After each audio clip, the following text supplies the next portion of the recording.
මෙන්න මේ අපේ ඇඟිලි දෙක ඒ රෝගියාගේ ලිංගයට ගැහණු ලිංගයට තිබ්බොත් විවෘත වෙලා නම් ඒ රෝගියා මැරිලා. අපිට කමන්නේ මෙච්චර මහත පොළඟේ කෑව කිව්වා. මොකද්ද මේ කාලා තියෙන්නේ? වාත කෝප කරන සර්පයේද? පිත කෝප කරන සර්පයේද? සෙම්බ කෝප කරන සර්පයේද? දෙමුහුණු සර්පයේද? ගොස් දෙකක් සර්පයෝ ඉන්නවා 84500ක්. අර දල වැදුනොත් කිඳා බහිනවනේ. අතුරට ත්‍රිස්ස පැටියෙක් කෑව ත්‍රිස්ස පැටියෙක් කෑව. ඒ ප්‍රේතාලේ මම කතා පැය දෙකයි පුළුවන් නම් කරගෙන. ඔය මධ්‍යසාරය සර්පිතට අගුණයි. ඒ කියන්නේ ප්‍රේතාලේ එහෙමනම් මැරලා ගිහලා මොචරේට දාන. සියලුම දෙනාට ආයුෂ බෝ වේවා.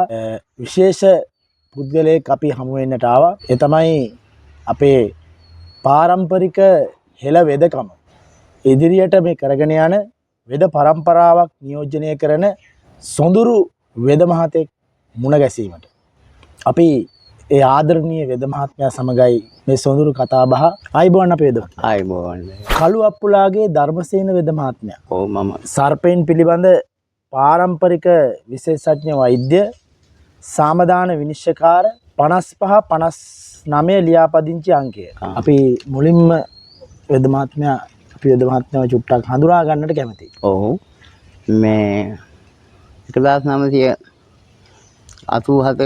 වර්ෂයේ තමයි මම ආර්ය දෙපාර්තමේන්තුවට බැඳුනේ ගියේ.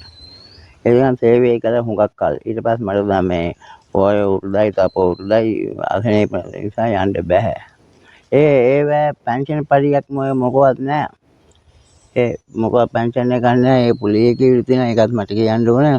අපෙන් අර නොමර වැඩ ගත්තා විතරයි මේ පෙන්ෂන් එකක් මොකවත් නැහැ. ජීවත් වෙන්නේ හරි අමාරුයි. අපේ වෙද මහත්තයා මම මුලින් හඳුන්වා දෙනකොට මේ ඔබතුමා හඳුන්වා දුන්නේ මේ සර්පයන් පිළිබඳ පාරම්පරික විශේෂඥ වෛද්‍ය කියලා. ඔව් ඒක එහෙමයි. අපේ වෙද මහත්මයා මේ ඒ වුණාට මම දැක්කා වෙද මහත්මයා දැන් ඔබතුමා වෙද මැදුරක් විශේෂයෙන් ගෙදර පවත්වාගෙන යනවා. ඔව්. එතකොට මේ වෙද මැදුරට ගොඩ වෙද්දි මම දැක්කා විශේෂඥ වෛද්‍ය සමහර අවස්ථාවල ඒ බෝඩ් එකේ තිබුණා සර්වාංග සාමාන්‍යයෙන් ඉතින් ඔය දැන් අපි සර්පේ කාපු කෙනෙකුට මේ සර්වාංග අමාරුකුත් තියෙනවා. ඔව්. වෙන මහත්තයෙක් කොහොමද යන්න බෑ. ඒකටත් එක පිළියම් කරනවා.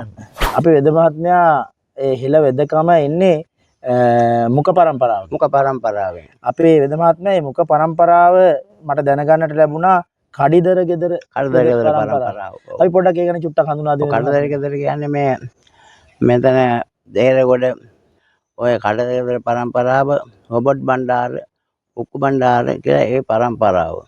ඊට පස්සේ ඒකේ යාගේ ගෝලයෙක් හිටියා කේඑල් මර්තේනි සප්පුවාමි කියලා. මගේ ඥාති. ඒගොල්ලොත් ඥාති. ඒ හේතු කොටගෙන ඥාතිකම මත තමයි ඔව් වෙදකම මම පටන් ගන්නේ. මට අර වෙදකම ටිකක් දුන්නා. ඊට පස්සේ කිව්වා අර කියා කතා කරමු. බුලත් අතක් කරගෙන මං ගෙන් කිව්වාම අත බලන්න ඕනේ කිව්වා මගේ. ඔව්. අත බැලුවා. උඹ වෙදකමට දස්සයි ගුණ කතා ඉතින් දන්නේ නැද්ද? ඔබ වෙදකමට දස්සයි උඹ තමයි මට හරියන්නේ. හිටාමා ගාව කිව්වා. ඉතින් මං හිටියා. ලෙඩු දෙන්න එක 10 ගණන් ලෙඩු අමාරු අය මේ වෙදකම් කළා.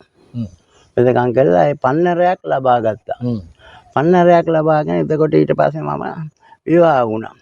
විවාහ වෙලා මේ ගෙදර ඉඳන් වෙදකම් තමයි වෙදකම් කර කර හිටියා.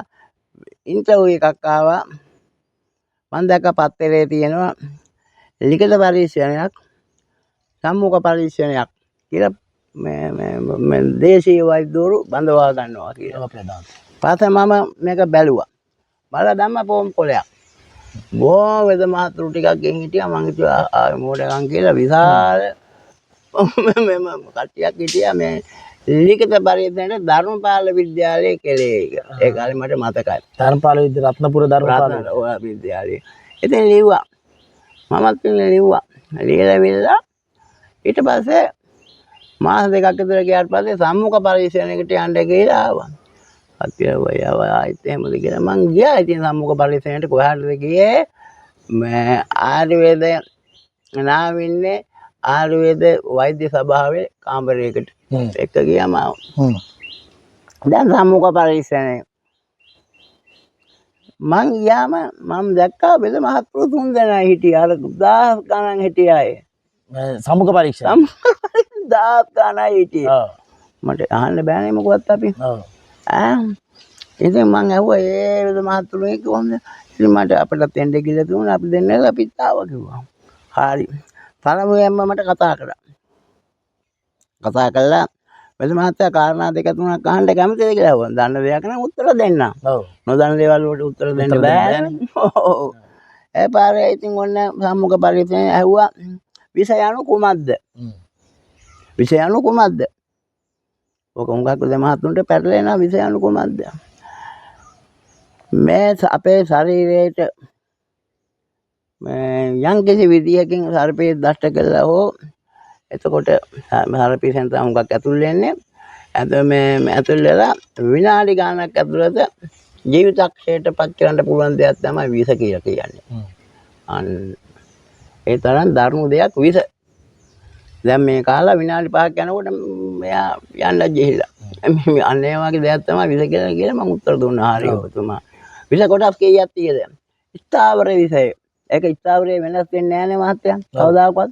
ජයපාල ස්ථාවරේ වෙනස් කරන්න පුළුවන් අපිට. වෙනස් වෙනවද? අන්න ඒ වගේ ස්ථාවර විෂය. ඊට පස්සේ ජංගම විෂ.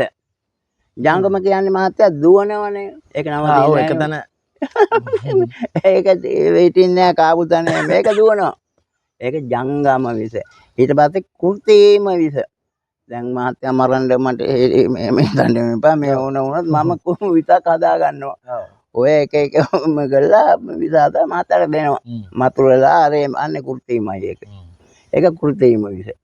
ඒක ස්ථාවරිත ජංගම විෂ කෘත්‍රිම ආගන්තුක විෂ. කැට කැබිලිති ගල් මුල් පොළු ආදිය වැදීමෙන් තැලීමෙන් ඇතිවෙනා වූ විෂ. එහෙමත් අපි යොදමත්ත විෂ ඇති වෙනවා. ඇති වෙනවනේ. දැන් ඔතනට හයියෙන් ගල් පාරක් වැදුනොත් එතන කලක් ගිහිල්ලා මොකද ගෙඩියම ඇති වෙනවනේ. තැල්මක් වගේ. අන්න ඒකත් විෂ. ඒකට ප්‍රතිකාර කරන්න ඕනේ. එයින් වැඩිම ප්‍රතිකාර කරන්නේ කොහොමද? ජංගම විෂ. අන්න ජංගම විෂ. එතකොට සර්පාදීන්ගේ සර්ප සර්ප කීට මකුළු ගොනු අනේ වගේ සතුන්ගේ විෂ. පාදක හෝ අපාදක. පාදක සතු තියෙනවා අපාදක. උරංගය ඔහොම උට බය නැහැ. අනේ ඒ කටියෙන් උපදිනා වූ විෂ. අනේ ඒ ජංගම විෂ හට ගන්න ආකාරය. ඊට පස්සේ ඒකට ඒ අවස්ථාවට යෙදෙන විදිහට ප්‍රතිකාර කරන්න ඕනේ. යෙදෙන විදිහට කොහොමද මේක දැන් තත්ත්වය අනේ මේක බලවේගම් කරන්න ඕනේ. රෝගියාගෙන් දූත ලක්ෂණ මෙලලා කාවේ මේකෙද්ද? එයා කියන මම දැක්කේ නෑ. දන්නේ නෑ. අන්න එතන. අපි හොයා ගන්නවා මේ කාපු හතා මොකಾದ කියලා. හතා මොකා වුණත් මොකද්ද මේ ඇඟේ තියෙන වාපිස්සෙම් කියලා තුනක්. එයින් වාතයේද කෝප කරලා තියෙන්නේ පිටදේශෙමද කියලා බලන්න. නාග වාලකුණු මණ්ඩල විසින් පිටවනු. රාජීල සෙම් කෙපුණු මුසුවදා ශබ්දේ දොස්වනු. ඒ මොන හතෙද්ද කාලා තියෙන්නේ කියලා අන්න දන්න මිනිහා දන්නවා. නොදන්න මිනිහා ඉතින් ඔය හත් අටේ පටලගෙන එළියට අමාරුයි විදමත් අමාරුයි. මොකද්ද මේ කාලා තියෙන්නේ? වාත කෝප කරන සර්පයේද? පිට කෝප කරන සර්පයේද? සෙම්බ කෝප කරන සර්පයේද? දෙමුහුන් සර්පයේද? දොස් දෙකක්ද? අන්නේ හොයා ගන්න ඕනේ. අන්න හදාගෙන මේ ඇඟේ තියෙන දොස් මේ ඒ දොස් තුන අනු ඇඟේ තියෙන මේ දොසට ප්‍රතිකාර කළොත් අපිට කමන්නේ මෙච්චර මහත පොළඟේ කෑවක් කිව්වා. ඇඟේ මොකද්ද කෝප කරපු දෝෂේ? අන්නේ දෝෂයට ප්‍රතිකාර කළොත් ලීලා සනීපයි. ඒ අනෙත් ඒගොල්ලෝ ඒක තමයි. ඊට පස්සේ මම ඉන්ටෝ බෝඩ් එකට දාගෙන මමත් ඉන්ටෝ බෝඩ් එකට ගියා. මම ඉන්ටෝ දැන් යනවා කතා කළොත් දැන් හුඟක් අය කෝඩ් බෝඩ් දාගෙන එනවනේ. අම්මට මේ අපේ දේශීය විද මහත්තයා දේශීය ඇඳුම තියෙන්න ඕන. එහෙම නෙමෙයි මේගොල්ලෝ ටිකක් උසස් අය වගේ එනවා. ඇවිල්ලා කියනවා සාරේ මම 9ට වෙදකම් කරන්න. මට ඉතින් හිනාත් යනවා. හරි ගරුද මහත්මයා නේ මේ මං ආන්නේ මේ හොඳයි විද මහත්තයා වාඩි වෙන්නකෝ. මේ බැල්ලෙක් ගාපුවම සභාවේ අර මිස් වෙනවා දුවගෙන. එයාගේ ෆයිල් එක අරගෙන ෆයිල් එක බලනවා මම. හාමුදුරුවෝ අර මේ උඟ සහතික දීලා. ග්‍රාමසේක මහතුරු හාමුදුරුවෝ ඩීආර් ඔෆිසේ සහතික දීලා. වෙදකම් පිළිබඳව. දස්සයි කියන. හොඳයි විද මහත්තයා. දැන් නාග විස ගැන තමුන්නාන්සේ කිව්වනේ. ඔව්. මට කියන්න නාග වර්ග කීයක් තියෙද? 26ක් තියෙනවා. ඒ මේ 26ක් තියෙනවා නාග වර්ග. නාග වර්ග 26ක් 26ක් තියෙනවා. පෙන මඩලු සහිත සර්පයෝ 26ක් ඉන්නවා. ඒ අපේ මහත්තයා මේ සර්පයන් 26 වර්ගයක් ඉන්නවද නැත්නම් නාග වර්ග 26. සර්පයෝ ඉන්නවා 84500ක්. විස ගෝර සර්පයෝ. ඉතින් නාග වර්ගයේ සර්පයෝ 26යි. පොළොන් වර්ගයේ 16යි. රාජීල වර්ගයේ ගානක් නැහැ. උයන්තිර වර්ගයේ 13යි. ඔය මේ එතකොට මේ නායක කාලා විනාඩි දෙකක් යනකොට ලක්ෂණ 15 වෙනවා. නාග විස ලක්ෂණ 15 වෙනවා වගේ. අන්න දන්න වේද මහත්තයා නාග දන්නවා ටක් ගාලා මේ නායක කාලා තියෙන කියලා. ආයි දෙකක් නැහැ. පොළොන් එක් කාලක් දැස්ස කළාත් ඒක විනාඩි 5ක්වත් යන්නේ ලක්ෂණ මතු කරනවා. මතු කරන්න එපා. මතු කරනවා රාජ්‍යල වර්ගයේ ලක්ෂණ මතු කරනවා. ව්‍යන්තිර අන්න ලක්ෂණ මතු වෙන දොස් දෙකක්. නාගවාලකුණු මණ්ඩල විසෙන් පිටතනු රාජ්‍ය විසෙන් කිපෙන මුසුව දාසක් දෙදොස් වනු. දොස් දෙකයි. අපේ මහත්තයා මේ අපි මේ කියන සර්ප උරංග වර්ග ගැන කතා කරොත් ඒ හැම උරගයාම එහෙම විශේෂායිත සර්පයෝද? අනේ විස සර්පයෝ ආයෙමත් ඉන්නවා. ඔව් එහෙම දැන් දියබරි කාලා විසක් තියනවාද? දෙනයි දියබරි ගැරන්ටි කාලා මේ තරම් මාත ගැරන්ටි අල්ලගෙන එනවා. මේක කෑවා කියලා. විසක් නැහැ. ඒ මොකද ඒක දක්ෂ ලක්ෂණේ නම් මෙහෙම පහුරු ගෑවාගේ සීරී. අර දල වැදුනොත් කිඳා බහිනවනේ ඇතුළට. ඒ කිඳා බැහිලක් නැහැ. ඒ මේ අරක පහුරු ගෑවා කියලා. ඔය බලන්න කියලා බලනවා. ඔයාට බේත් උන්නේ ඔය යන්න බයෙන්න එපා කියලා. දැන් මේ සර්පෙක් මේ අපි හමු වුණාම එහෙම සර්පය අපි නෂ්ට කරනවද පන්නගෙන ඇවිල්ලා එහෙම නැත්නම් එහෙම වෙලාවක් තියෙනවා. එහෙමත් වෙලාවක් තියෙනවා. ඇයි මොකද මේ ওই පොළොන් වර්ගයේ සර්පෙන්ට යම් කිසි තකරිය මකරිය යමේ යම දූතයක දෘෂ්ටියක් වටෙනවා. ඔය ටෝච් එක අල්ලපුවාම උගේ ඇස් දෙකෙන් අර ගිනි කන වැටෙනවා කියලා අපි කියනවා ගම්බා විහාරේ. ඔව් විහාරේ. අන්න එතකොට උට අර ගිනි කන පස්සේ එනවා ඌ පන්නගෙන. ඒක බිම ගිනි එළිය පස්සේ එනවා. ඒක බිම තිබ්බත් බේරුණ හැකින නැත්නම් ඌ එනවා. ඇයිද දෂ්ට කරනවා. ඒ බයට ඌ දෂ්ට කරන්නේ උගේ බය ආරක්ෂාවට. දැන් මේ මහත්තයා අපේ සමාජයේ අය හරි බයනේ සර්පෙක් ඈතින් නම් දැක්කත් මේ ඒක දෂ්ට විෂය දිෂ්ටි විෂය කියලා කියනවා. දිෂ්ටි කියන්නේ දැකීමෙන් ඇතිවෙන්නා වූ බය. ඒකත් එහෙම. ඔව්. මේ දැකීමෙන් මේ ඇතිවෙන්නා වූ බය. අනේකත් මේක ලක්ෂණයක් තමයි. ලෙඩෙක් මේ ගෙදෙට්ට සර්පෙක් දෂ්ට කරපු ලෙඩෙක් ගෙදෙට්ට ගෙනනට මේ ගෙදර දොරවත් අරින්න නැතුව ලෙඩා බලන්නේවත් නැතුව ගේ ඇතුලින් ධම්ම මේ විස්තර ටික කියනවා කියලා අපි ගෑනු කෙනෙක් පිරිමි කෙනෙක් පිරිමි කෙනෙක් දෂ්ට කරලා තියෙන අහවල් පැත්තේ මෙන්න මෙච්චර දල ගන්නක් වැදිලා අහවල් සතා මගිත කියලා කියන්න බෑ අහවල් වර්ගයේ සතෙක්. අහවල් සතේ පොළකාම කියලා කියන්නේ පොළොන් වර්ගයේ.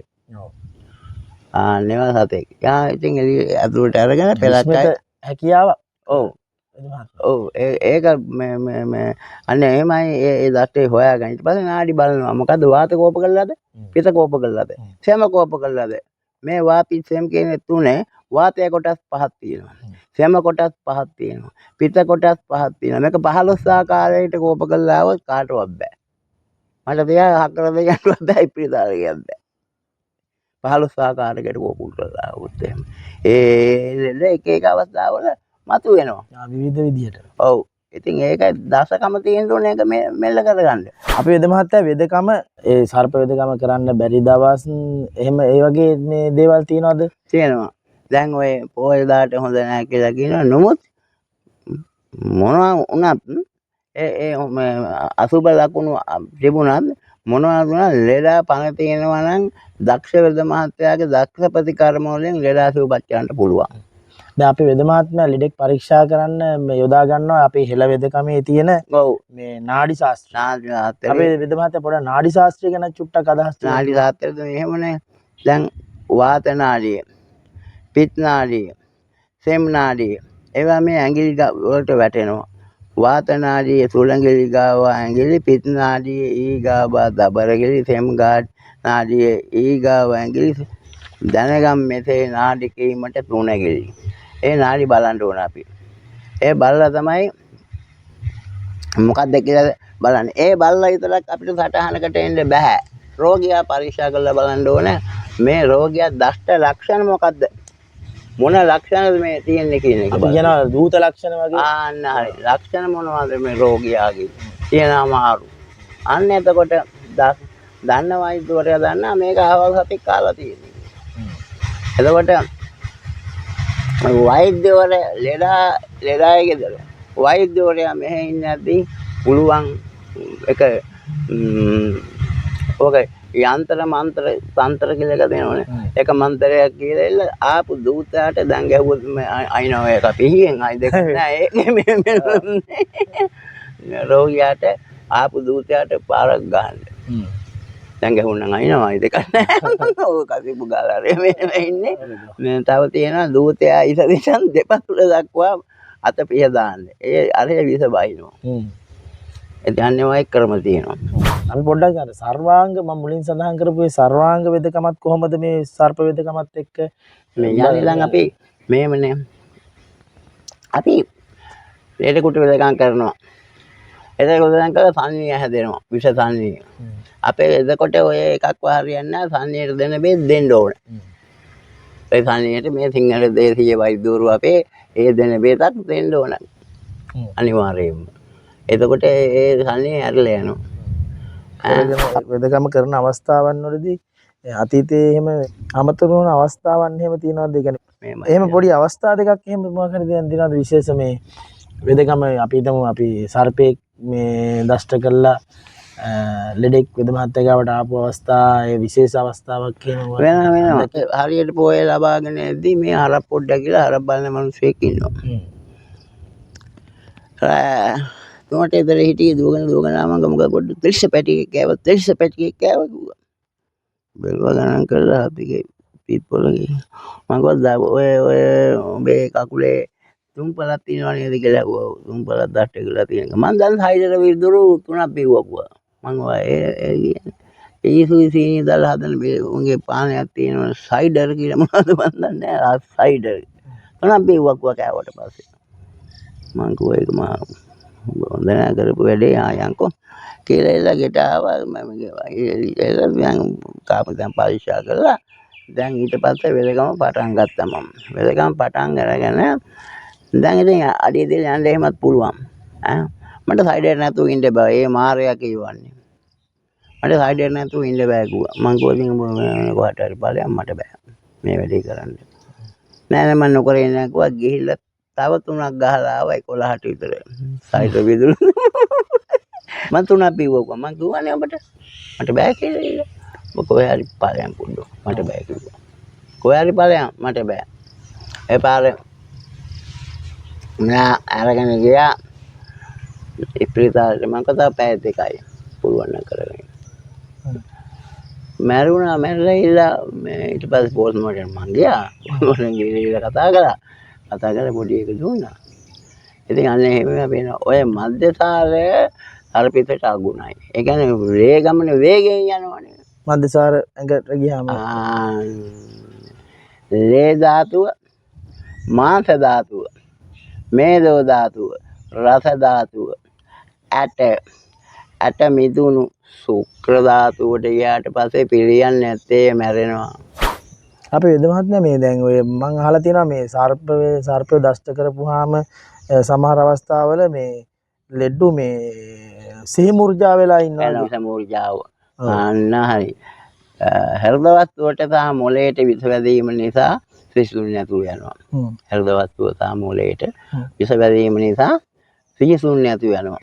අපි සිහිය ගන්න ඕනේ. කෘත්‍රිම සිහිය ගන්න ඕනේ. ඒක විනාඩි දෙකක්වත් නැහැ සිහිය ගන්න. දැන් වෙද මහත්තයා මම බාධා කරනවා නෙවෙයි කතාවට මේ වෙද මහත්තයා දැන් අපි ලෙඩෙක් ගිහලා බලද්දී වෙද මහත්තයා කොහොමද සිහි මුර්ජායිලා ඉන්න ලෙඩාව හඳුනාගන්නේ මේ මිය ගිය ලෙඩාව කොහොමද හඳුනගන්නේ? මිය ගිය ලෙඩාගේ ලක්ෂණයක් වෙනම තියෙනවා. විස මුර්ජාව කියලා ලෙඩාගේ ලක්ෂණයක් වෙනම තියෙනවා. හරිද? අපිට පේනවා පරීක්ෂණ කරනකොට මේ ලෙඩා මැරිලා ගිහිල්ලා නැහැ. මැරිලා නැහැ. පිරිසිදු මූණ බලන කණ්ණාඩියක් මෙන්න මෙහෙම අල්ලනවා මූණට. විනාඩියක් විතර යන විනාඩියක් යන්නේ නැහැ. සුසුම්නා කියන නාඩියෙන් ගන්නවා හුස්ම ටිකට වරක්. අන්න කණ්ණාඩියේ අඳුරු පැහැවෙනවා. සුසුම්නා නාඩියෙන්. දැන් නම් ඉතින් මේ තරහයි වට අර පොල්ලේට දෙකක් අඹරෝල අරගෙන ගහනවා පාරවල් දෙකක්. අයියෙම ගහපුවාම වැවිලි මතු වෙනවා. මැරලා නම් වැවිලි මතු වෙන්නේ නැහැ. පහ දිනවා නම් වැවිලි මතු වෙනවා. අනිවාර්යයි. ඉතින් ඔකට ප්‍රශ්නත් වෙනවනේ මෙලට ගැහුවාද මේ කියලා. දැන් මොඩ මිනිත්තුනේ. ඉතින් ඒකින්ද අර සුසුම්නා නාඩිය බලන්න ඕනේ. ඒක එකක්. එහෙම පණ තියෙනවා නම් ළමුනාසේ තමයි අහන්න ඕන මගෙන් කොහොම පණ තියෙනවා මොකද කරන්නේ. දැන් පණ ගන්න නැත්නම් කළාට එහෙම එන්නේ නැහැ. සංඥා ස්ථාපනය. සංඥාවක් දැනෙන්න ඕන. පණ තියෙනවා. සංඥා ස්ථාපනය නල්ලෙන් එකක් මැනලා මේ තෙල් වලේ ලේ සොලවන්න ඕන. ලේ සොලවලා අපි පිට විස බැස්සූ කල ඒනම් අතු අග බට්ටු දලු කරල් සැබෝගන් රසදිය මිරිසි හම කර අඹරන් සල්ලිය පමණට රොටිය සදාපන්. අන්න ඔළුවේ තිබ්බ මේක. තියලා වරා කොළ 7ක් තියලා ගිනි කබලක් තියනවා සංඥා ස්ථාපනය. එතකොට රත් වෙන්න අන්න පණ තියෙනවා අර විස බහිනා පහලට මෙයා ඇස්සරනවා හුස්ම ගන්නවා. පේන්න හුස්ම ගන්නවා. අන්න සංඥා ස්ථාපනය. ඒ ඉතින් සංඥා ස්ථාපනයේ මුලින් ඉඳන් ඒ නස්න ඒවා කරලා විසකම් පටන් ගන්නවා. එලක්කයි මැරලා කියලා දාලා යනවා. පිපි දාලා එහෙමනම් මැරලා කියලා මොචරියට දානවා. ලෙඩ මැරෙලා නැහැ. නෑ සංඥා ඉතිහාස කතාත් සමහර අවස්ථාවල මේ අහලා තියෙනවා ඒවා සිදු වෙච්ච කතාවද කියන්න දන්නේ නැහැ මේ සමහර ලෙඩු සේ මුර්ජා වෙලා මේ ඔව් දින 7ක් ඉන්නවා. ඔව් දින 7ක එහෙම කාලයක් ඉන්නවා මේ මැරිච්ච තැනින් නැගිට අවස්ථාවක් තියෙනවා කියලා. එහෙනම් දැන් නැගිටිනවා විස බහිනවා පළක් වෙලාවට. නැගිටිනවා. ඒකට අර ගෙවල් වල මිනිස්සු බයේ ගෑ ගහලා දුවනවා. එහෙම ඒ වෙලාවලු තියෙනවා. ඔව්. ඒක ඒ වෙලාවල හැටියට තමයි මෙන්න මේ නැගිට්ට කියලා අර කඩාගෙන දුවනවා. ඔව්. ඇයි මැරිච්ච මනුස්සයට නැගිට්ටානේ? ඔව් එතන දුවනවා. එහෙම ඒවත් වෙනවා. ඔව්. වෙද මහත්තයාගේ අත්දැකීමක් මේ තියෙනවා කියලා මේ දැනගන්නවා මේ අපි මේ අර මේ ස්ත්‍රියක් බේර ගන්නට ගිහිල්ලා මේ සීමුර්ජා වෙලා ඉන්න ස්ත්‍රියක් බේර ගන්නට ගිහිල්ලා ඒ කියන්නේ යා මිය ගිහිල්ලාද නැද්ද කියලා බලා ගන්න එහෙම මේ කියනවා. ඒක පුළුවන්. මෙන්න මේ අපේ ඇඟිලි දෙක. ඒ රෝගියාගේ ලිංගයට ගැහණු ලිංගයට තිබ්බොත් විවෘත වෙලා නම් ඒ රෝගියා මැරිලා. ඇඟිලි දෙක තිබ්බාම විවෘත වෙලා නම් රෝගියා මැරිලා. මේ ලෙඩද? මං ලෙඩද? ඒක හරි.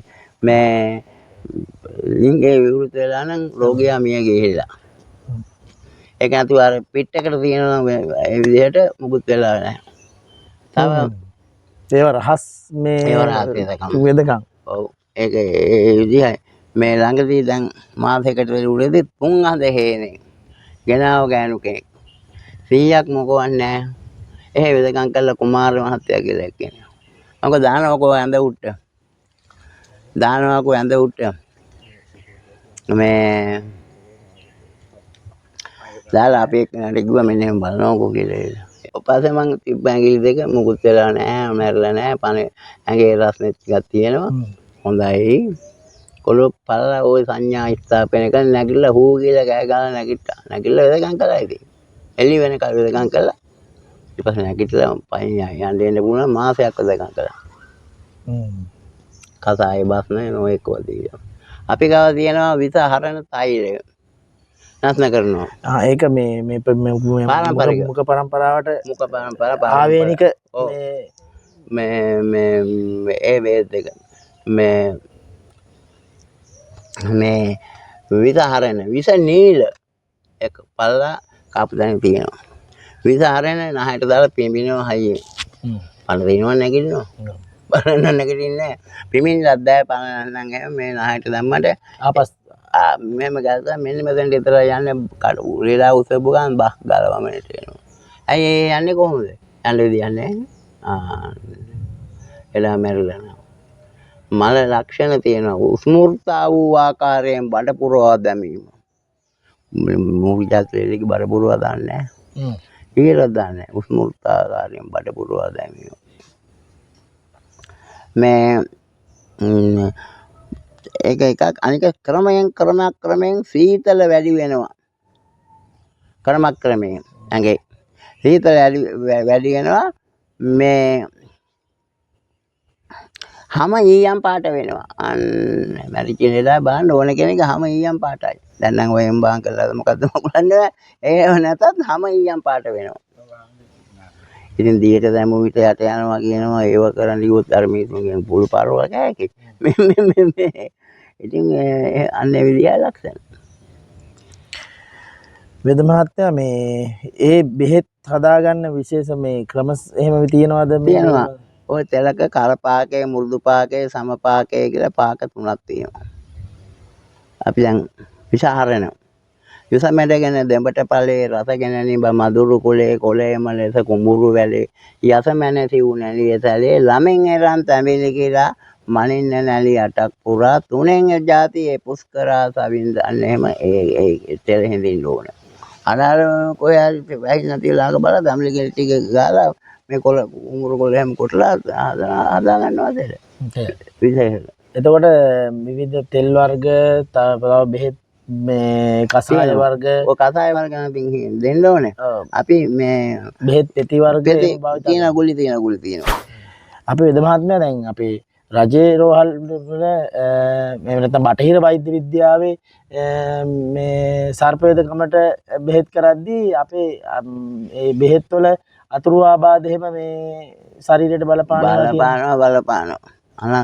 දැන් ඔය ඒගොල්ලෝ තියෙන එකම ඉන්ජෙක්ෂන් එකනේ.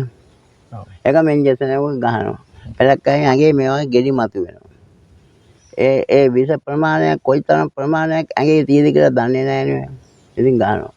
ඒ ඉන්ජෙක්ෂන් එකම යන්න ඕන. ඒ සාමාන්‍ය ඉන්ජෙක්ෂන් එකක් ගහලා ඉතින් සාමාන්‍ය ප්‍රතිකාර කළා එහෙම නැත්නම් මේ මුත්‍රා යන්නේ කිඩ්නි වකුගඩු වලට හානිය සිද්ධ වෙනවා. එදෙනෝ අර මුත්‍රා යන්නේ ඒගොල්ලෝ කැතිටර් එකක් ගහනවා. ගහලා ඒකෙන් තමයි මුත්‍රා ගන්නෙ. අපි එහෙම නෙමෙයි අපි මේ ක්‍රමයේ ඊට පස්සේ හාත්පසින් වෙනස් ක්‍රමයක් තමයි අනුගමනය කරන්නේ. ඒ බටහිර වෛද්‍ය විද්‍යාවේ අනුගමනය කරන ක්‍රමයයි අපේ දේශීය හෙළවෙදකමේ අනුගමනය කරන ක්‍රමයයි හාත්පසින් ඒගොල්ලන්ට අපි දෙන්නේ නැහැ. මේ අපෙන් ඇහුවට අපි කියන්නේ නැහැ. දොස්තර මහත්තුරු බෙලක් අය හරි සරයි. මේගොල්ලෝ බලේනේ. ඉතින් බයිනවා. ඔය ගන්න මම බලන්නේ ඕක මෙහෙමයි කියලා. ඉතින් ඔය බඩ එහෙම කැපුවට පස්සේ ඉතින් ඒවා එම්බාම් කරන්න මේ ආයි කරන්න බෑනේ ඉතින්. අන්න එහෙම දවස් 3-4 මැරලා ඉන්න කපනකොට ලේ විසි වෙනවා. එතකොට මොකද අර කපන එක්කෙනා එයා ඒවා කියන්නේ කපලම දානවා. කපලම දානවා එයා. දොස්තර මහත්තයා කොට උරේනේ. දැන් ඔය මේ දේශීය හෙළවෙදකම් වල භාවිතා කරනවා මේ අරිෂ්ඨ වර්ග. ඔව් තියෙනවා. එතකොට වෙද මහත්මයා මේක මගේ මේ ප්‍රශ්නයක් වෙද මහත්මයා පෞද්ගලික මේ දෙයක් මේ ඒ අරිෂ්ඨ කොහොමද මේ සකසගන්නේ ඒ බේත් වර්ග ටික සේරම අරගෙන එක්තරා වාජනයකට දාලා මලිත මල් වගේ ක්‍රමයක් ඒකට දානවා.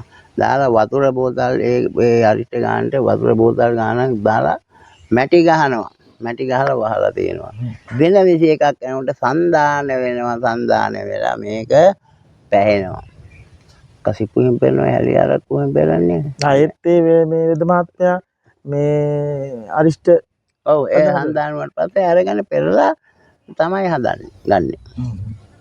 ඒ බෙහෙත් මුල් ටිකේ බලේ. අපි සර්පිසට අරිෂ්ඨ පෙර ඉන්න වෙලාවක් නෑ දෙනවා වෙඩි වයි කසායි ටිකක්. බෑලා යන්නේ. වෙද මහත්තයා මෙහෙම මතයකුත් තියෙනවා අපේ සමාජයේ දැන් මේ දේශීය හෙළවෙදකමට එන්න පොඩි බයක් තියෙනවා මේ සමාජයේ. ඒ පෙරක් අය මොඩ මිනිස්සු බයයි. ඉස්පිතාලේ ගියාම ඔක කැල කොළ හොයා ඉන්න වෙලාවක් නෑනේ. ඉන්ජෙක්ෂන් එකෙන් සනීපයි අර මෙහෙ කියලා ඉතින් ඔය කියන අය ඉන්නවා. ඉතින් අපි ඒගොල්ලන්ටත් බොහොම ස්තුති කරනවා. ඉතින් අපිට අනික කරදර මේ අද කාලේ දේශීය මේ දේවල් හොයාගන්න අපහසුකම් ඔව් සමාජයේ තියෙනවා. බේත් හොයන්න ඕනේ, කැලෑකොළ හොයන්න ඕනේ. ඔව්. ඉතින් මේ විදිහයි කියලා කියනවා. ඉතින් කැලෑකොළ හොයන්නේ අපි ඉතින් දීර්ඝ දෙමිනි කළ පොවන්නේ. මේකට අවශ්‍ය බේත් ටික කරන්න එපා. ඉතින් අපි කැමති නම් ඔයා කැමති නම් එක්කෙන්ද. නැතිනම් ඉතින් කමන්නේ නැහැ. ඔව්. දැන් මේ මම මේකක් දැනගන්න කැමතිද මහත්මයා මේ දැන් අර මම මුලින් කතා කරපු අර අරිෂ්ඨ මේ කියන්නේ මෙහෙම ඒ ගැන මේ සමාජයේ දුරු මතයක් තියනවද දන්නේ නැහැ මහත්මයා මම ඒක බෙද මහත්මයා දැනගන්න කැමතියි ඒක මගෙත් එහෙම පුංචි බයක් තියනවද මහත්මයා අරිෂ්ඨ වලට මේ එහෙම හුඟක් අය බයයි. බයයි කියන්නේ දැන් ඒකේ කාරණා තියෙනවා මෙන්න මෙහෙම. දැන් ඔය අලුත් වෙද මහත්තුරු අලුතෙන් යාපදිංචි වෙන්න එන්නේ වෙද මහත්තුරු මේ ගුරු ඇසුරක් නැහැ. ගුරු ඇසුරක් නැහැ. මේවා දැකලා කියලා පුරුද්දකුත් නැහැ. ඉතින් ඔය බේත් වර්ධිනවා මැරෙන්න ඉඩ තියෙනවා. අපි එහෙම නෙමෙයි කලක් නියමිත මාත්‍රාවට අපි එහෙම නෙමෙයි කලක් වෙද මහත්තුරු පස්සේ ගිහිල්ලා වෙද මහත්තයා පස්සේ ගිහිල්ලා මේ ඒ දෙන්නයක් වෙදකම් කරලා අත්දැකීම් ලබා ගත්තා. නිපුණත්වයක් ලබා ගත්තා. ඒ ලබාගෙන තමයි වෙදකම් අපේ වෙද මහත්තයා ප්‍රතිපත්තියක් තියාගත්තා. එහෙම තියාගෙන තමයි වෙදකමට බහින්නේ. බැස්සේ. එතකොට එතුමා ඉන්න කල් සර්පේ දෂ්ට කරලා අමාරු නම් මම එතුමා ගෙන්න එනවා වහාම. මෙන්න මේ ආවලට කියන්නේ මේ වාහනේ අර යන්න එයි මං කිව්වා. ආවම ඉතින් ඒ චාරිත්‍ර කරලා වෙද මහත්තයාට අහනවා ලේඩා බල්ලා ඉල්ල කියනවා මේක බයෙන් එපා අවල් එක කරාම මේක කරාම කියලා මට උපදෙස් දීලා එතුමා යනවා. ඔව්. එහෙමයි නිපුණත්වය ලබා ගන්නේ. මේ ගම්වල දේශීයවල මේ භාවිතා වෙන මේ මත්ද්‍රව්‍ය. ඔව්. මේ කියන්නේ අපි සමාජයේ භාවිතා කරනවනේ. ඔව්. එතකොට එහෙම භාවිතා කරන මේ ගම්වල භාවිතා කරන මේ හැලි අරක්කු කියලා මේ අනේක තමයි මේ නියම ප්‍රශ්නේ. ආන්න හැන්දෙන් පෙරෙන අරක්කු. හරි අරක්කු. ඔව්. කසිප් ඒකට කියන්නේ හරි අර කසිප්පුනේ දැන් හදාගෙන ඉන්න කසිප්පු කියලා. ඔව්. ඉතින් ඒවා ඔය ජරාව ඒවා දාලා හදලා විකුණ ගන්නවා. ඒක බිස්නස් එකක්. ලෝකයා මැරලා යනවා. මේ අක්මාවට හානි වෙනවා. අක්මාවට. අක්මාව මේ සම්පූර්ණයෙන්ම ඒ ගැංගමාලේ කියන්නේ මොකද්ද? ගැංගමාලේ හැදෙන්නේ මොකද්ද? කාවුනේ. අක්මාවනේ. අක්මාව නරකුණු දෑනේ. අක්මාව නරක වෙනවා. ඒ කියන්නේ වෙද මහත්මයා මේක මේ අර ජරාවට හදාගත්තොත් විතරක් මේ ඔව් හරියට පෙරලා හදා ගන්නවා කිසිම දෝෂයක් වෙන්නේ නැහැ. ඔව්.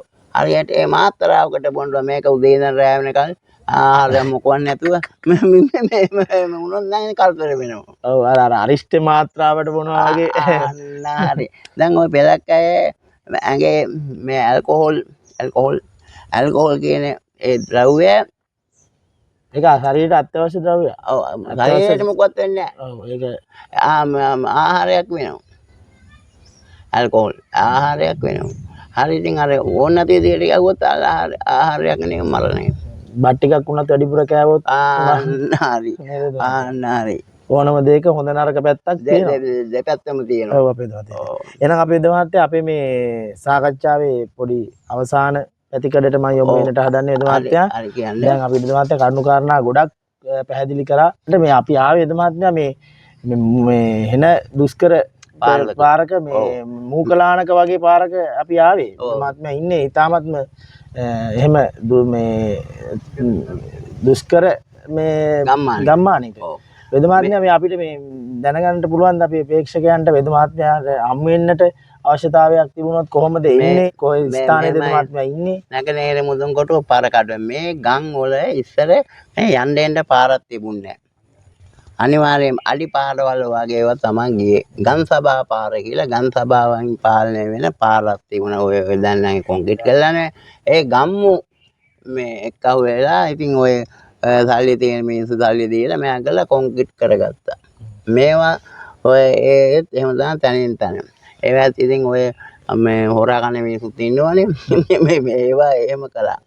එතකොට නැගනහිර මුදුන්කොටුව මේ කුරුවිටට ඇවිල්ලා ලංකාවේ මේ ප්‍රදේශයේ නැගෙනහිර මුදුන්කොටුව නැගෙනහිර මුදුන්කොටුව කුරුවිටට ඇවිල්ලා තෙප්පනාව කියන බස් එකේ නැගලා පොල්ලෝවිට හන්දියෙන් බහලා වෙද මහත්තයා දිහාට යන්න පාර කොහෙද ඕන කෙනෙක් කියයි මේ ළඟ.